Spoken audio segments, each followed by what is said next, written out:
scene. He's entertaining. He brings his acting experience to the work, his deep understanding of human potential, and his ability to unfold and release that in the people he works with.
Hey, keep on playing the song. So let that go. Like for real.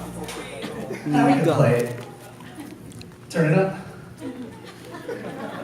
Sa Tagalog buksan. Okay, now let's go. Turn it up.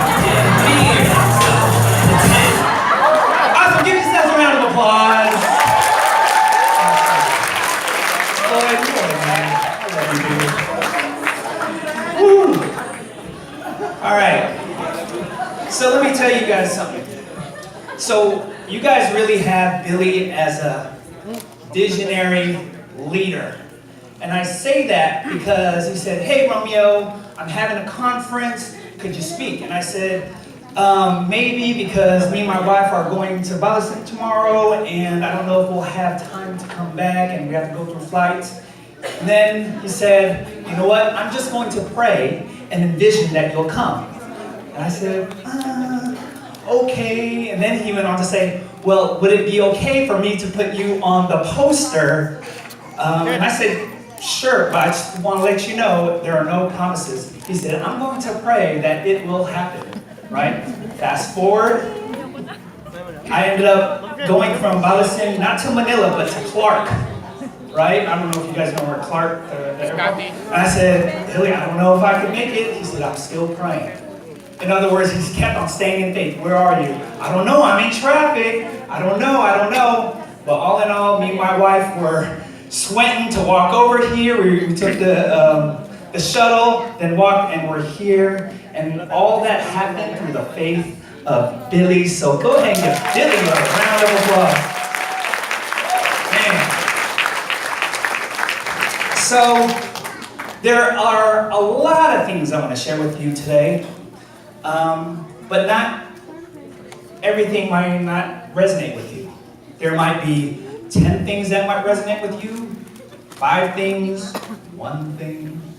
But whatever the case, just be open to whatever messages that will resonate with you. So, treat today like a buffet.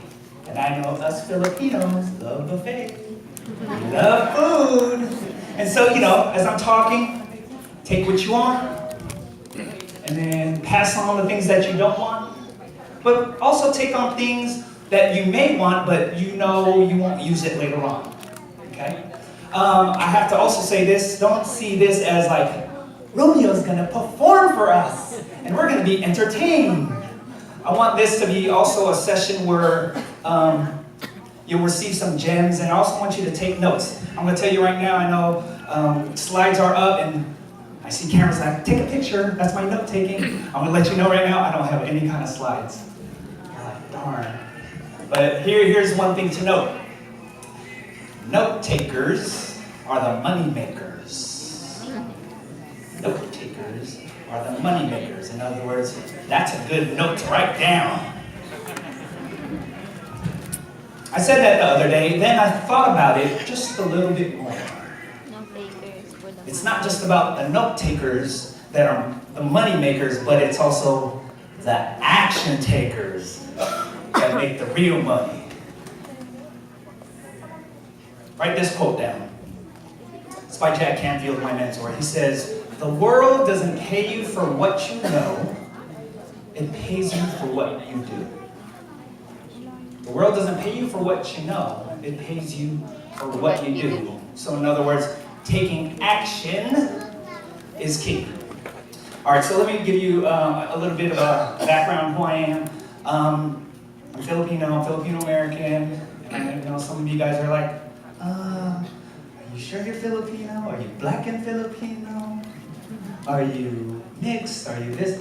Yeah, my parents are from La Union, Ilocano. I don't understand any of the language. That's why I have my wife as my translator. She's Filipino-American, but she does like all the communication.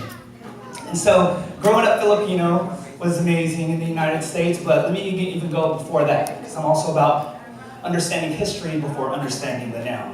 So, my parents grew up in the Philippines. There was an opportunity for my dad to go to the United States. He went on very little money.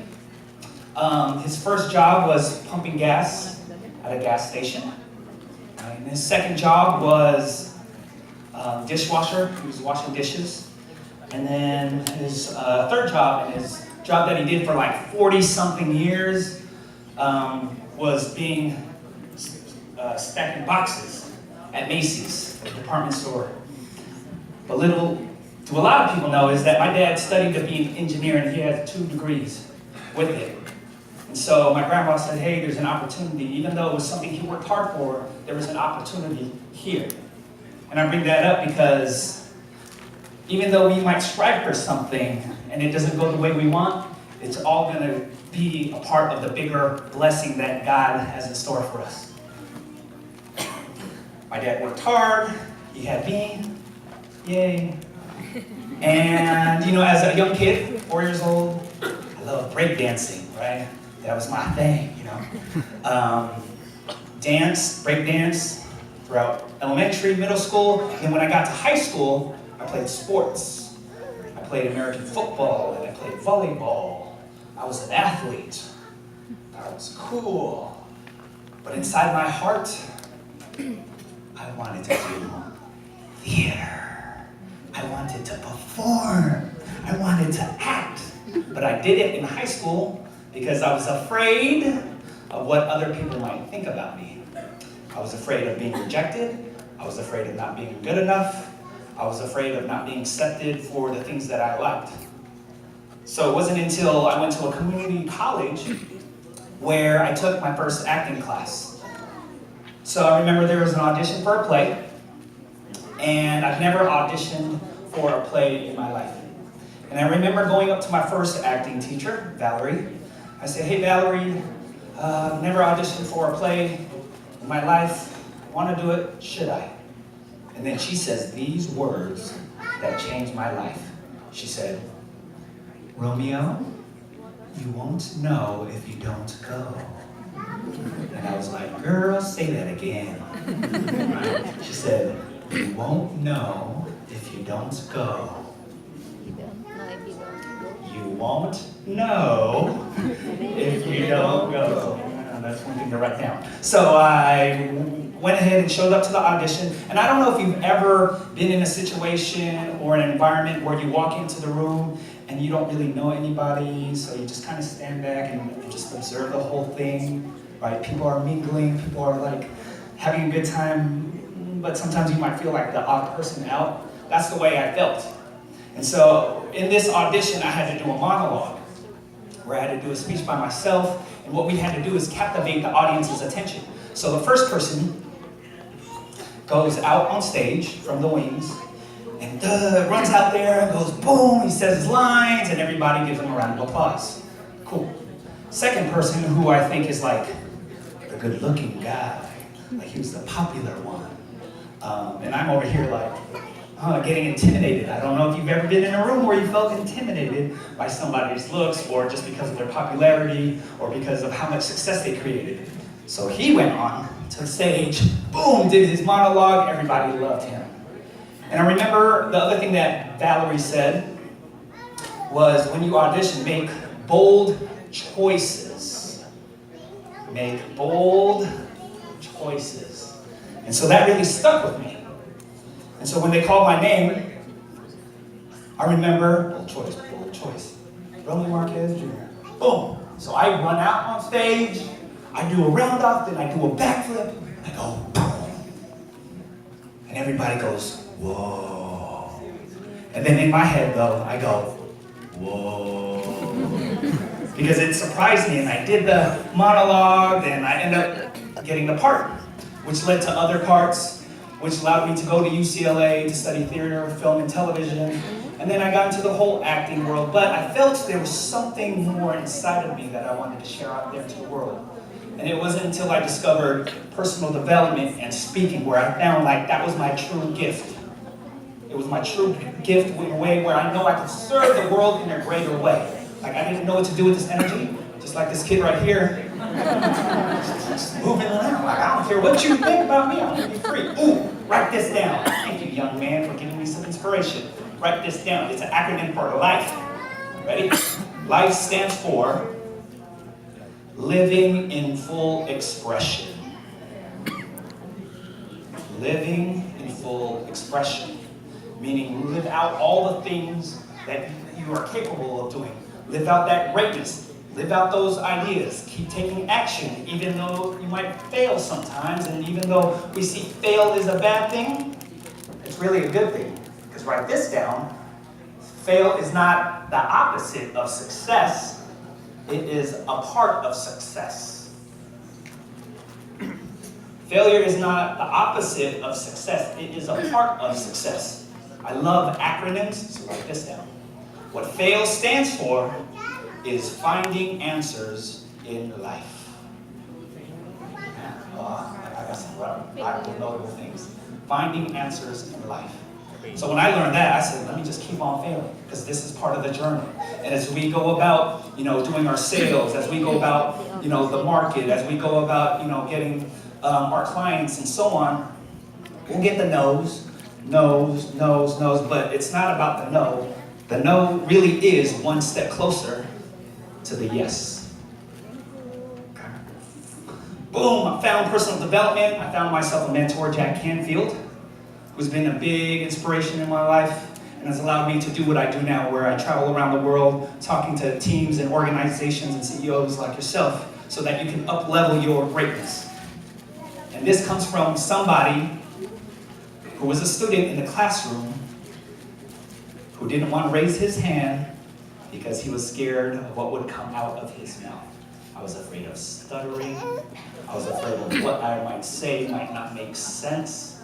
I don't know if this happens here in the Philippines, but at least in the US in elementary school, you know, you read a paragraph, like when you read out loud with the class, they'll read, and then the next student goes, and then they'll read, and then when it came to me, I always got nervous.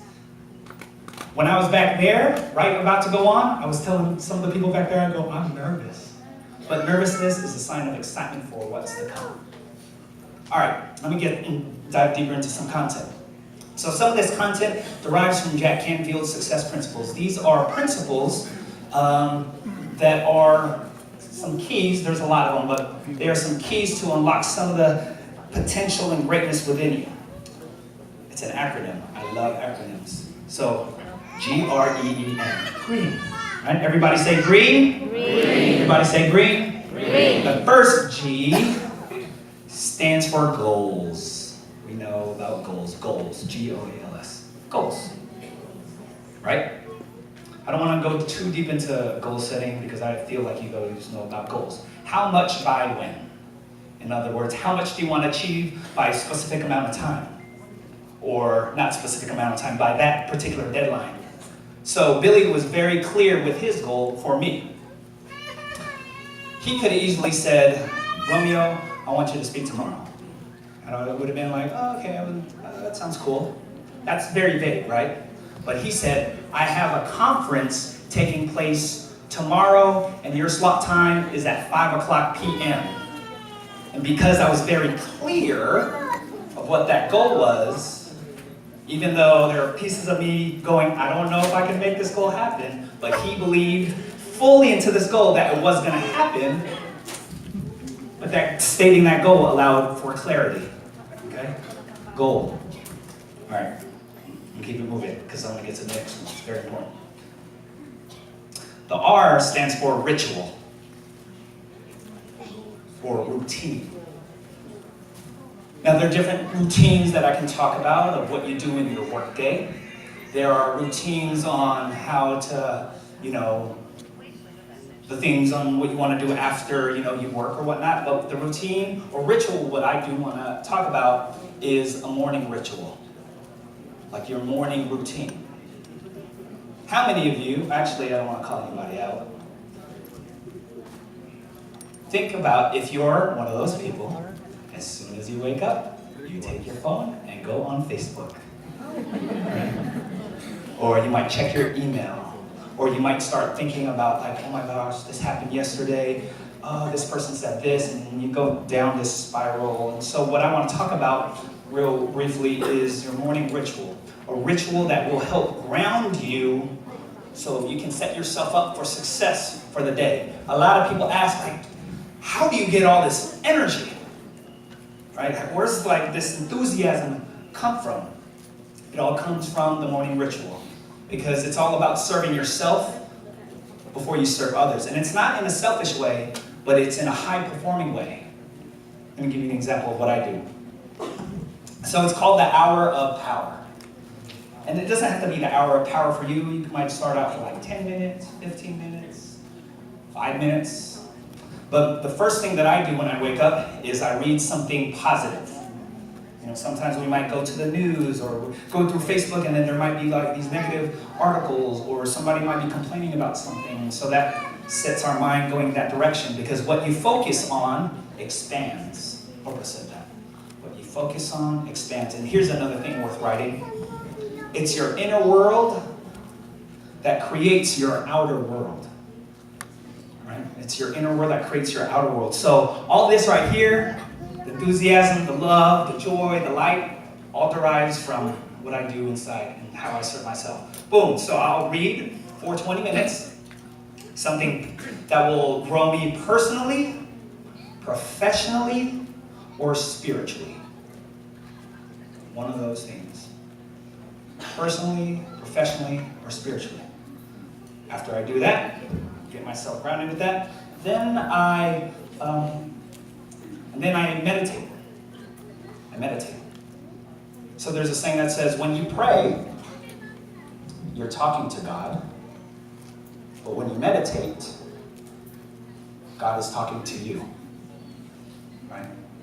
If you spell the word silent, when you silence yourself, when you spell the word silent, if you flip the letters in the word silent, it also spells the word listen. Right, if you look at that, silent, listen. Right? Success leaves clues, Tony Robbins says. Success leaves clues. And so by tuning in, you'll be able to hear God, or hear the universe, or hear your heart, your intuition on certain things. And mind you, I'm still like this, where my mind goes in all these different directions, and I'll like meditate, and then I'll think about the day, but then I'll have to ground myself back. And the way I meditate still is you can just go to YouTube or get an app and just put meditation music. Anything that will just calm you down. Right? And then after that, boom. Oh, okay, let me back up for there. So when I meditate, I'll ground myself. I'll also visualize, what I want my day to look like. And then I also send light and love to people who I think might need it. If there was a conversation going on with a client, like they're struggling with this, I'm going to say, this is the way I do it. You can do it however you want. I'm praying and saying, God, please give them light and positive energy so that they can go break through whatever's taking place with them. Or if it's like my mom or my dad, this is what's really present right now. In prayer and meditation, I say, Lord God, please look over my parents as they're not making the healthiest choices with their life. I want them to get healthier, and so please awaken them to let them know that health is important. And on and on and on. And then I go, God, what do you want me to share with the world? Right? And those are some of the messages like I'll put out there on Facebook or Instagram. And fast forward, I ended up writing a book on these messages that I would download from God. Here's a message. When God gives you a calling, stop sending him to voicemail. When God gives you a calling, stop sending him to voicemail.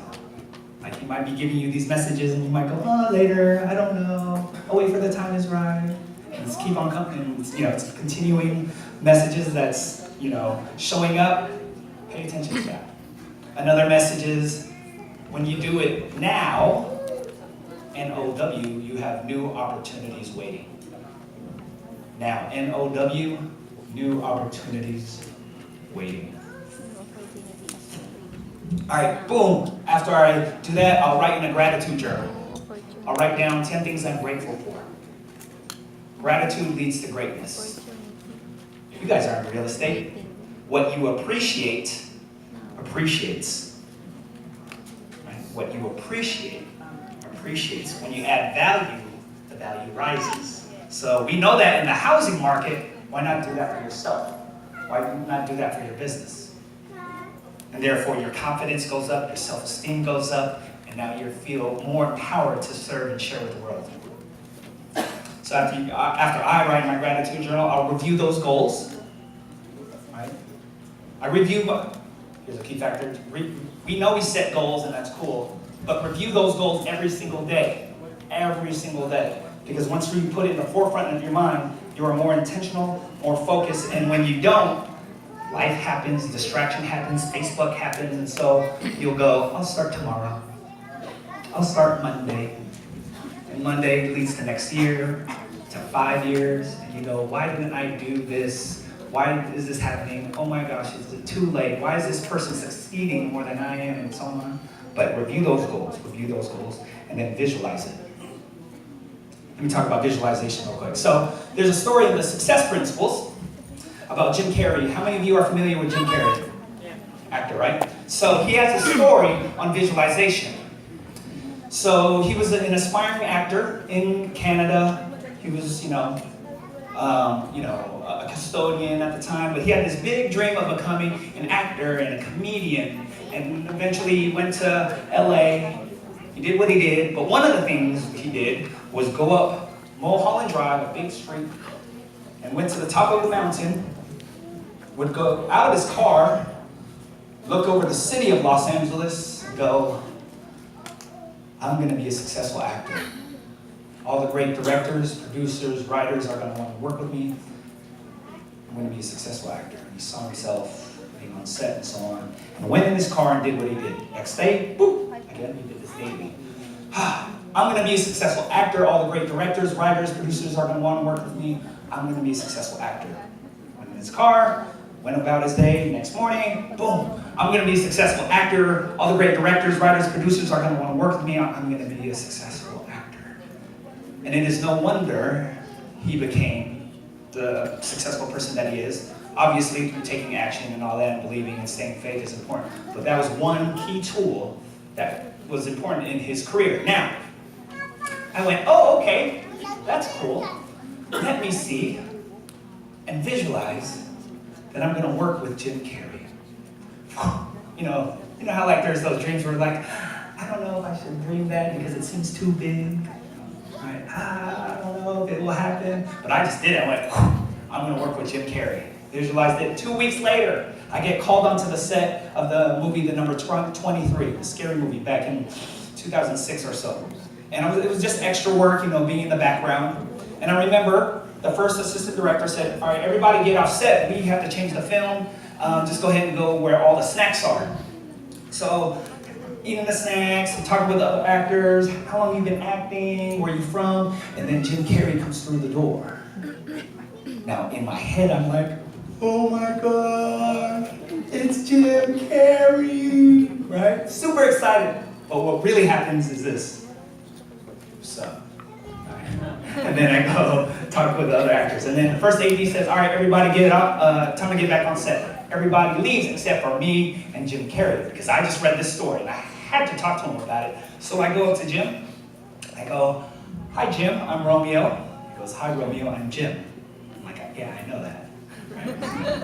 And then I say, so I just read a story about you and visualization. Does it work? And I quote him by verbatim.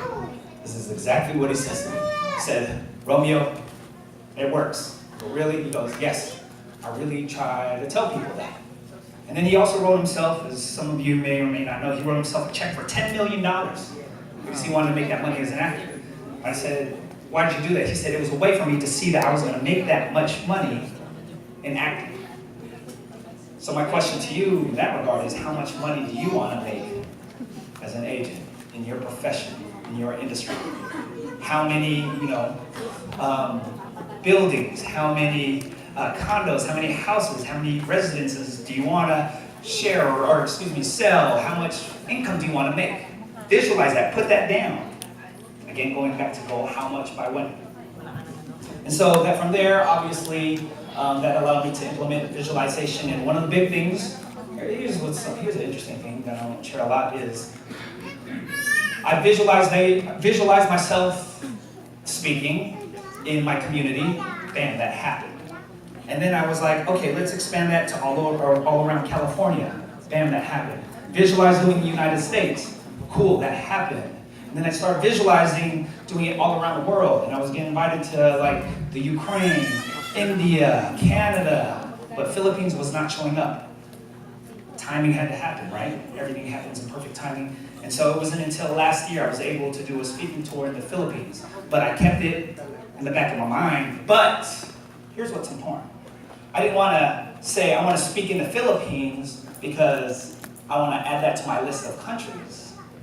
I want to speak in the Philippines because I want to serve the people of where my parents came from, or where my grandparents came from, or where my ancestors have created a pathway for where I am now. We, as individuals, are a result of the choices based on our ancestors. And the cooler thing is, we are the ancestors for the future and the path you want to create. And here's something worth writing down. Ooh, this is good. Because that was my why. It was so strong within me. Your why, the reason why you're doing what you're doing, your why should make you cry. Your why should make you cry. Meaning, it should be so ingrained within you that you'll have a purpose of doing it. Even though, being in this profession, we want to make money. Cool. Awesome. It'll be a result of the actions and belief systems that you're going to create, but also what's going to drive you. And I'm going to say that's like really one of the keys that's going to push you forward. Why I wake up every day, and I'll share a story about that later on. So GR, ritual. And then after what's important, I'm not going to go into this in my hour of power, is I work out. How many of you guys work out? Work out. How many of you do that? How many of you guys think about doing it? Right. And it's okay. And it's okay. Right? And this is all, what I say is, I'm not here to call out anybody, it's just an assessment like, am I doing that? Yeah, I'm doing that. Oh, okay, I need to do more of this. So again, another thing that generates energy within me, and what I put out there in the world is working out, getting the blood moving. You know, it could be walking, it could be doing sit-ups, you can watch a YouTube video, do a 5-minute workout. Whatever the case is, get your workout on, because once you sweat, once you get that energy rolling, you'll feel more energized to give energy to your clients, energy in your profession. And what it creates is, ooh, this is good. I'm making this up right now. When you build up that energy, you're not only creating energy in the world, you're creating currency. And currency equals currency. Ooh, I gotta write that down. Currency will build and create money for you. It's a cycle, right? Boom. All right, I'm gonna move on. Goals. Are you guys with me so far? Yes. Let me know if all right, run me on to the next one. Okay, and then timer, please let me know if I'm going over time or how many minutes I have left. Goals, G. Rituals, R, E. I'm not gonna get too depth with this. But excellence. Excellence. Are you giving a world-class experience or creating a world-class experience in your business? Or are you just kind of going throughout the day because you have to and you're just going about life? Because I guarantee some of the people who have, came up here and created those or, received those awards is a result from some of the world-class experiences they're creating in their business. They're going the extra mile. If you want to be extraordinary, you have to go the extra mile, right? Here's just a little side note. I don't want to go too deep into entrepreneurship, but in order for you to double your income, you have to triple your engagement. Double your income, triple your engagement with the clients, the work you're doing, and so on. But in that double engagement, how much are you exceeding expectations? How much are you doing the follow-up? Because fortune is in the follow-up, as many of us know. Fortune is in the follow-up. E, the second E. Embrace change. Embrace change. Market changes.